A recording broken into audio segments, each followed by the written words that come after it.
Howdy, Old Testament folks. Tuesday, March 17th. Happy St. Patrick's Day to everybody. Your favorite Old Testament professor, Dr. Wickman here, playing a little Boston in the background today because I have a distinct feeling that this could be the way we do the rest of the semester here. If that's the case, that's all right. We'll be all right, but hopefully I'll get to see you guys in class before the semester is over. Whatever the case may be, we will get through this, and we'll get through this starting off with Ezra Nehemiah now. All right, so we've got our key concepts here. As always, take a look at them, have them printed out by your side as we continue to go through the material as always. Let's get started by understanding what the book of Ezra Nehemiah is. The book of Ezra Nehemiah in our Bibles is two different books, but it was originally one single scroll. And because it was originally one single scroll, it's appropriate for us to treat them as one single book, which we will today. It was divided up into two scrolls for the same reason that 1st and 2nd Samuel and 1st and 2nd Kings were broken up, purely for the sake of convenience, of making it easier to move through the material. What we're going to find is that this is a book that is primarily about restoration and rebuilding, both religiously and politically here. So the story of restoration begins with Cyrus the Persian, Cyrus the king of Persia, who we met last unit through the book of Isaiah, when Isaiah, or 2nd Isaiah, prophesied that Isaiah would allow the Israelites to return home.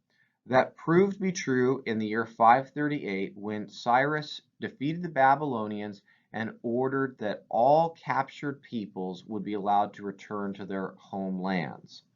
There's copies of this decree recorded in the Old Testament in a couple of different places there. Now, when Cyrus allows the Israelites or the Jews to return home, not everybody does actually return back to Israel. And the reason for this is they've been living in captivity in Babylon for 47 years now. Think about what happens in 47 years. You tend to forget things. You tend to forget about what one place was like.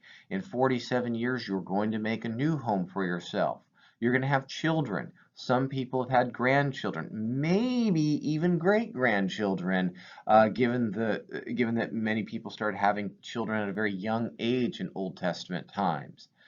What that means is generations of Israelites have grown up with absolutely no knowledge of Israel. And somebody says to them, you can return home. They're going to look at you and give you a funny face and say, I am home. Nevertheless, stories told by grandma and grandpa, mom and dad, remind some of the Israelites of what their ancestral homeland of Israel was like, and so at least some people do return home. Now, what I want you to understand about this is when the Israelites return home, not everybody does return home because a lot of people are perfectly happy to stay in Israel.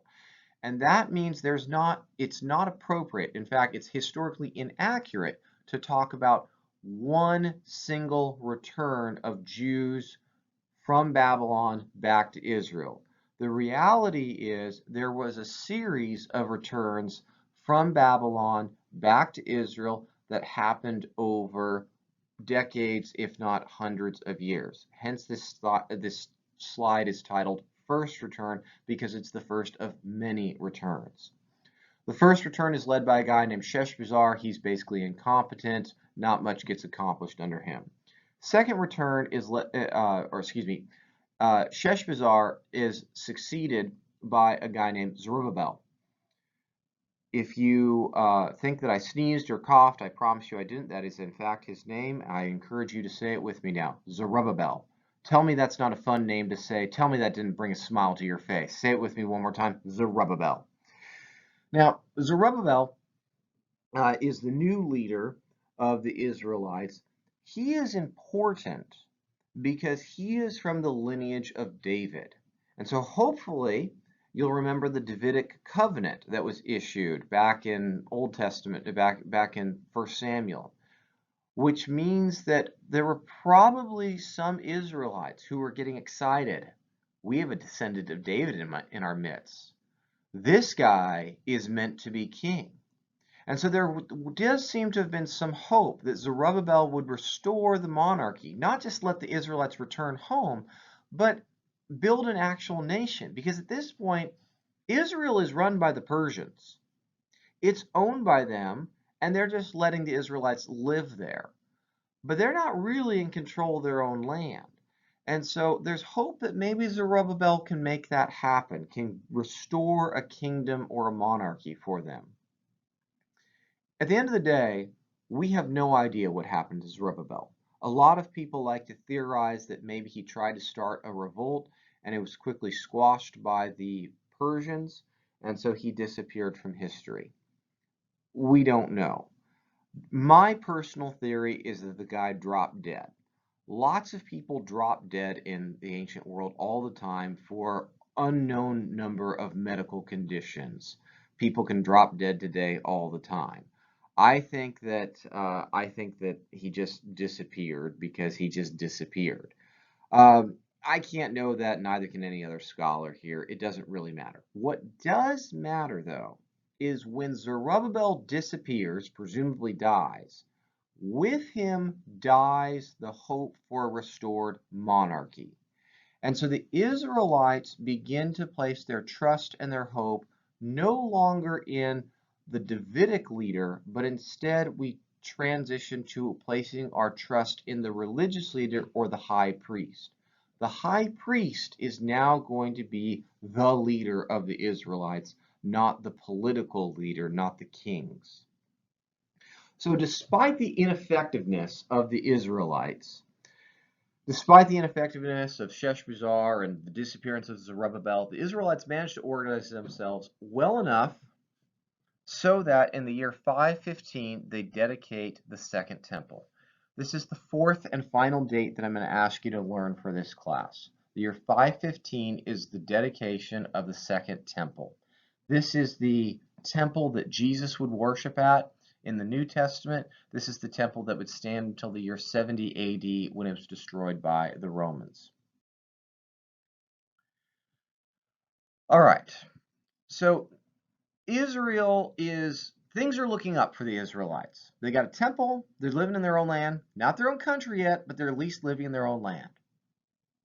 People are beginning to migrate back to Israel, and one of those people is a guy named Ezra. And when he returns to Israel, or when he shows up in Israel, he sees that the temple is not functioning properly. You need to have a lot of priests to make the temple work properly because you've got to have a fire lit constantly. You've got to have people doing all the various rituals. It's a manpower intensive thing. And according to Old Testament law, only people from the tribe of Levi are allowed to become priests. So there's not enough Levites living in Israel to have enough priests who can do who can do all the required activities at the temple. So Ezra heads back to Babylon, recruits a bunch of Levites to come with him to come serve as priests in the temple. All right, so when Ezra returns with all the priests in tow, he gets the temple working again. The other thing he's going to do is he's going to read the law to the Israelites. And at this point, I want you to briefly think back to the beginning of the semester when I made you guys do all those readings from the book of Leviticus. I know, you hate me now. Because the book of Leviticus is really, really hard to read through. It is very few people's favorite book. And so I can imagine that most of you are thinking, wow, did the people fall asleep while they were listening to Ezra? And the answer is no, they don't. Ezra, when he reads the law to the Israelites, is reminding them of their heritage. This is something they've presumably forgotten about. Very few people could read. The religious system seems to be in shambles in Israel at this point. And so it's easy for them to forget about what it is that they're supposed to be doing to be good, faithful Jews. And Ezra stands in front of them and reminds them of what it means to be Jewish and how they are supposed to be faithful to the Israelites. So he reads the law to them. The Israelites realize all the sins they've been committing.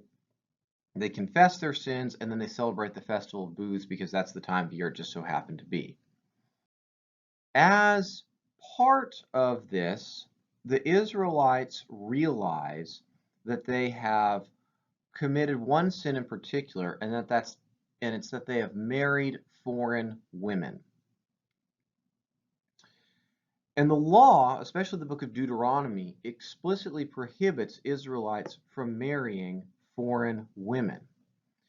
And so the Israelites are trying to decide, well, what are we supposed to do about this? We have married all these foreign women in violation of the law. Now, it's at this point that if we were in class, I would love to tell you an absolutely phenomenal story about Baylor University, my alma mater, and this T-shirt that they've got that they used to produce. And basically, a very long story short here is Baylor University made a T-shirt to try to support their football program, and they put a Bible verse on the back of it because, hey, there's no other way to know that you're a Christian university unless you put a Bible verse on the back of your T-shirts, right? So this verse they put on the back of it says, rise up. This matter is in your hands. We will support you, so take courage and do it. The gist of this was they were supposed to be saying, we support the Baylor football team. The problem, though, is in context, what this verse is really about has to do with what Ezra has just done. He has read the law to them, and the Israelites have realized that they are married to these foreign women, and they're trying to decide what to do about it. And so they say, should we divorce our foreign wives? And the answer to the question is Ezra 10:4. Rise up. This matter is in your hands. We will support you. So take courage and do it.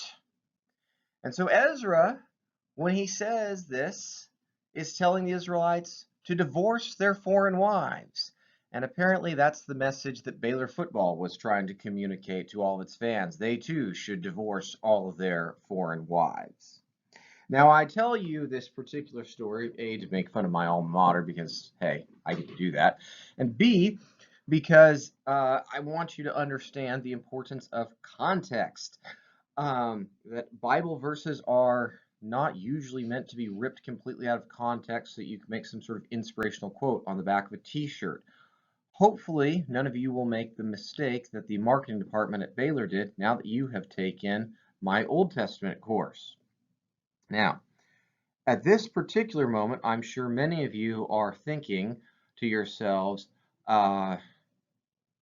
we did a good job picking Mary Hardin Baylor instead of regular Baylor as our college. I just want to suggest something to you here for a moment here. Well, let me just flip the slide here. And this is from the official UMHB Instagram page when UMHB was in pursuit of that first national championship, the one that we're not allowed to talk about anymore now. Everybody makes mistakes like this. We love to rip verses out of context, and that's because they do sound very inspirational. But at the end of the day, this is not the best approach to what we're supposed to do with Bible verses here. We don't need to be telling the UMHB football team to divorce their foreign wives either. Now, humorous stories aside, the divorcing of foreign-born women is a serious, serious issue. Go ahead and pause the video in a second here to think about for yourself. Were the Israelites morally right? Were they justified? Was it the right thing for them to do to divorce their foreign wives? Pause for a second. Okay, now that you have considered this for a second or two, some of you are probably thinking, yes, they should do this because God told them to do so, because the law says so, they should be obedient to the law. And you are well justified in saying that. Some of you, though, are probably thinking, no, that sounds horrible. Divorce is a bad thing. God doesn't like divorce. You are well justified in saying that as well. The Israelites are stuck between a rock and a hard place here. I think what's also worth thinking about here is what happens to these women when they get divorced here. See if you can puzzle that one out for yourself. Pause the video for a second again. Okay, so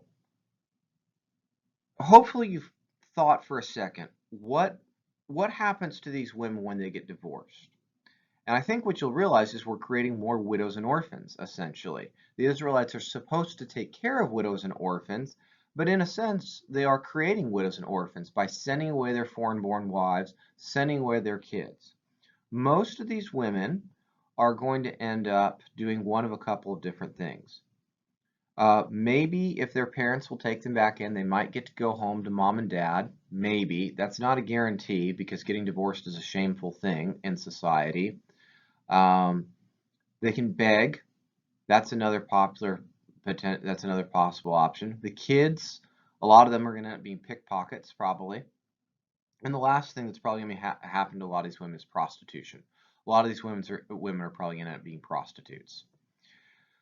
So now that we've considered both sides, at least briefly, go ahead and pause the video again and see if you have, see if your mind has changed on this particular opinion. All right, now pause it. Okay, now that you're back in, consider now,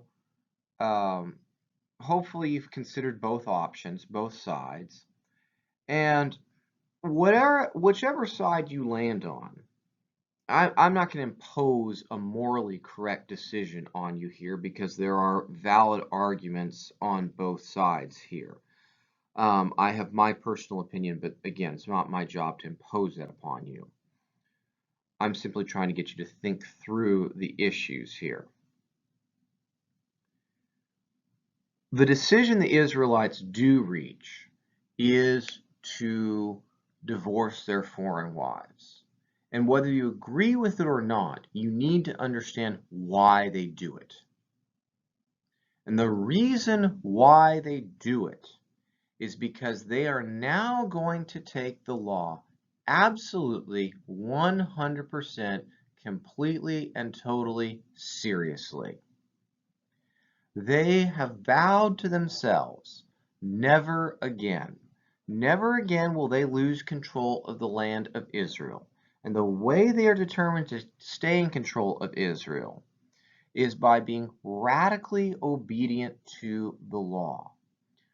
This is the beginnings of Israelite legalism, some of the legalism that you will find in the New Testament as expressed by the Pharisees.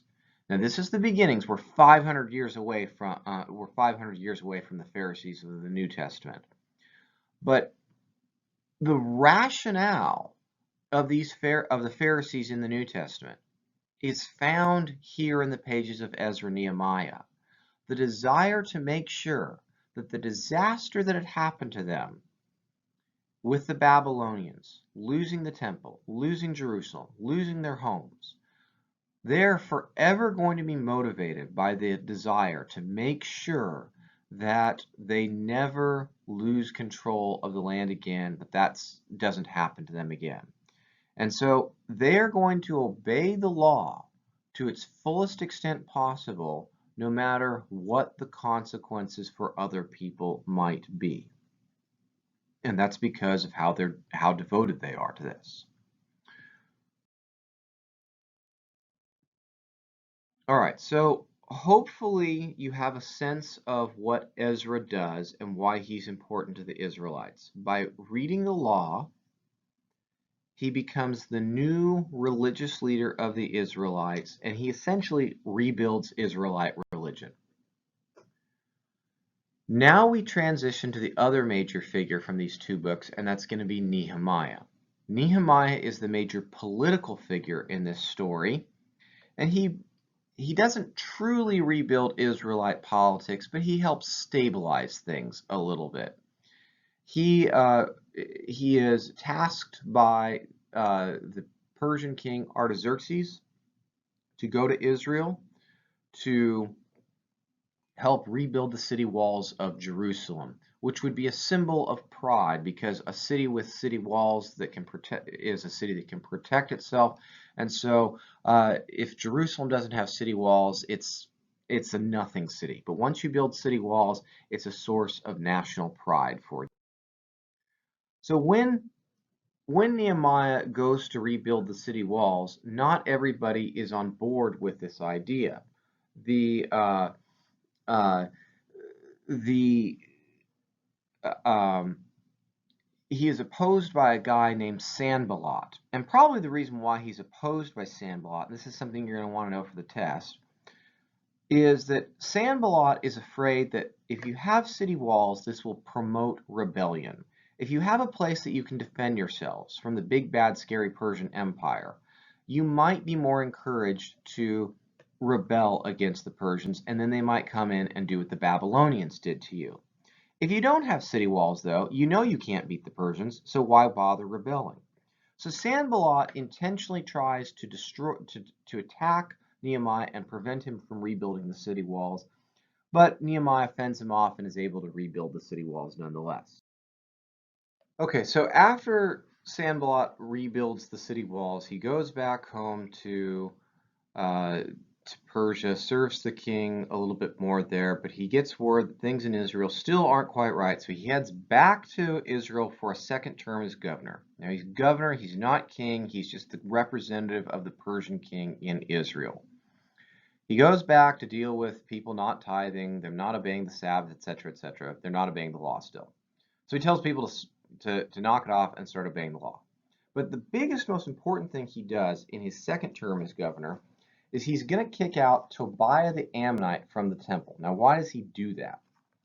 Well, according to the book of Deuteronomy, all foreigners suck, and they're not allowed to become part of the assembly of Israel. So that makes Tobiah living in the temple, because he's not an Israelite, that's bad enough. But then, when you read Deuteronomy chapter 23, verse 3, you find out that Ammonites are a special kind of sucky foreigner.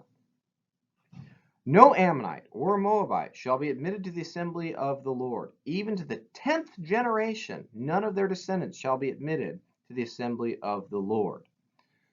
Now, what this verse is saying is that no matter, even if your parents and your grandparents and their grandparents and great-grandparents, etc., are all Israelites, if somebody 10 generations before you is a Moabite, you're still considered to be a Moabite or an Ammonite. And that means you're not allowed to be an Israelite. This is a very harsh way of saying Ammonites and Moabites suck, and we really, really don't like these people. And so Nehemiah kicks this guy out. Now, this is very similar to the way the Israelites behaved towards their foreign-born wives, kicking them out and divorcing them. What we see happening here is that as Israel tries to rebuild themselves, as Israel tries to rebuild their country and form a national identity, one of the ways they're doing that is they're circling the wagons and they're building themselves around ethnic identity. And they are pushing foreigners out of the fold. This is going to have significant consequences for the Israelites over the next 500 years, because the Israelites are going to be dealing with the question of, to what extent can somebody who's not an Israelite serve God? This is sort of a response to Amos's question that we looked at last unit. Amos asked the question, are the Ethiopians like the Israelites to God? Again, to us as modern day Christians, we would say yes, we're all created by God. But from the Israelite perspective, at least the perspective of Ezra and Nehemiah, no. Not everybody is the same. God cares for the Israelites in a special kind of way and separates the Israelites out away from the foreigners.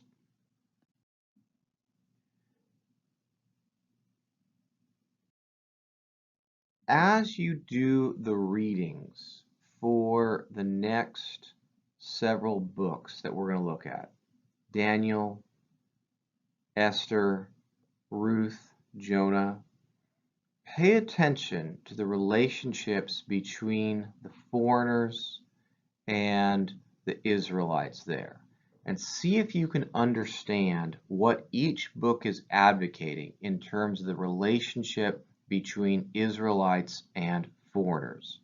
Here in Ezra Nehemiah, the emphasis is on separating ourselves from foreigners, and the reason for that is the Israelite insistence on radical obedience to the law, as one of the last bullet points on this slide says.